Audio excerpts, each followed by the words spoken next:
வாழ்க்கையில் இந்த 4 விஷயங்களை கவனியுங்கள். 4 நபர்களை புறக்கணி. மடையன், சுயநலக்காரன், முட்டாள், ஓய்வாக இருப்பவன். 4 நபர்களுடன் தோழமை கொள்ளாதே. பொய்யன், துரோகி, பொறாமைக்காரன், மமதை பிடித்தவன். 4 நபர்களுடன் கடினமாக நடக்காதே.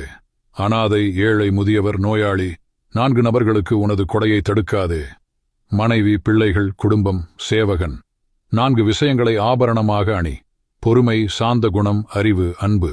4 நபர்களை வெறுக்காதே. தந்தை, தாய், சகோதரன், சகோதரி. 4 விஷயங்களை குறை. உணவு, தூக்கம், சோம்பல், பேச்சு. 4 விஷயங்களை தூக்கி போடு. துக்கம், கவலை, இயலாமை, கஞ்சத்தனம். 4 நபர்களுடன் சேர்ந்திரு.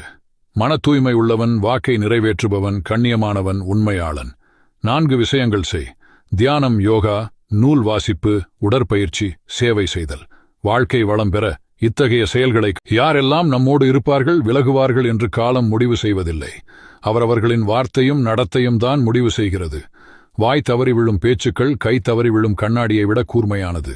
யாரிடம் பேசுகிறோம் என்பதை விட என்ன பேசுகிறோம் என்பதை அறிந்து கொண்டு பேசுங்கள். நிம்மதியுடன் வாழ்கிறேன் என யாராலும் எளிதில் சொல்லப்படுவதில்லை. வாழ்க்கை அவ்வளவு எளிதில் நிம்மதியை யாருக்கும் தந்து விடுவதில்லை. மற்றவர் தவறை கவனித்துக் கொண்டே இருப்பவர்கள் தன் தவறுகளை வளர்த்துக் கொண்டே இருக்கிறார்கள். பணம் இருந்தால் நீங்கள் உயர்ந்தவன். குணம் இருந்தால் நீங்கள் குப்பை. நடித்தால் நீங்கள் நல்லவன். உண்மை பேசினால் பைத்தியக்காரன். அன்பு காட்டினால் ஏமாளி. எடுத்துச் சொன்னால் கோமாளி.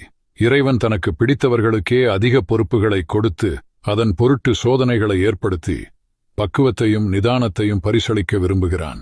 தன்னுடைய செயலும் தன்னுடைய வார்த்தைகளும் மட்டும்தான் சரி என்று வாதாடுபவர்கள் மத்தியில அமைதி மட்டும் உங்கள் ஆயுதமாக வைத்துக் கொள்ளுங்கள். இதுவும் கடந்து போகும், அல்லது இதுவும் பழகிப் போகும்.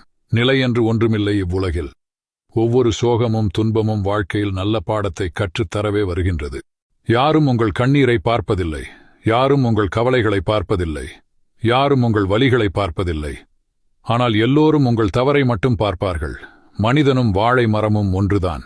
தேவைப்படும் வரை வைத்திருப்பார்கள். தேவை முடிந்தவுடன் வெட்டி வீசி